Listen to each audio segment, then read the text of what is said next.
గత 5 ఏళ్ల రాక్షస పాలన వల్ల, వాళ్ళు తీసుకున్న అనాలోచిత నిర్ణయాల వల్ల, వాళ్ళు చేసిన అవినీతి వల్ల, వాళ్ళు సృష్టించిన దాష్టికం వల్ల పెట్టుబడిదారులు భయపడిపోతున్నారు. మళ్ళీ ఆయన వస్తే మా పరిస్థితి ఏంటి అన్న వాదనతో మౌనంగా ఉండిపోతున్నారు. నాయుడుపై కొండంత భరోసా ఉన్నా పెట్టుబడులు పెట్టేందుకు ఆంధ్ర సరైన ప్రాంతమని నాయుడు పదే పదే చెప్తున్నా, రండి పెట్టుబడులు పెట్టండి, ఆంధ్ర అభివృద్ధిలో భాగస్వాములు కండి అంటూ పిలుపునిస్తున్నారు. ఇంకా ఆ పీడకలనే పదే పదే గుర్తు చేసుకుంటూ ఉన్న ఇన్వెస్టర్లు ముందుకొచ్చేందుకు కాస్త మొహమాటం పడుతున్నారు. అయితే నాయుడు ఏమైనా తక్కువడా?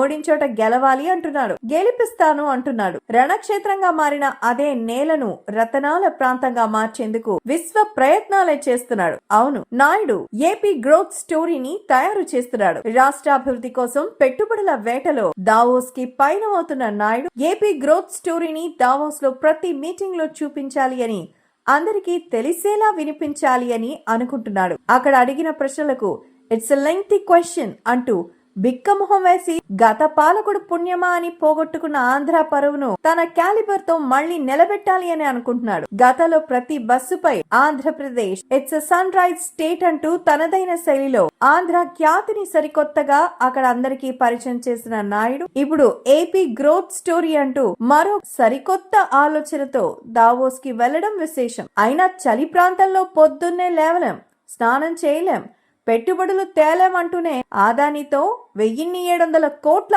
అవినీతి డీల్ కోసం దావోస్ వెళ్లిన గత పాలకులు ఎక్కడా? రాష్ట్ర ఖ్యాతిని, తెలుగు జాతిని సగౌరవంగా నిలబెట్టాలి అని విశ్వ ప్రయత్నం చేస్తున్న నాయుడి పాలన ఎక్కడ? ఏది ఏమైనా Andhra Pradesh it's definitely a sunrise state.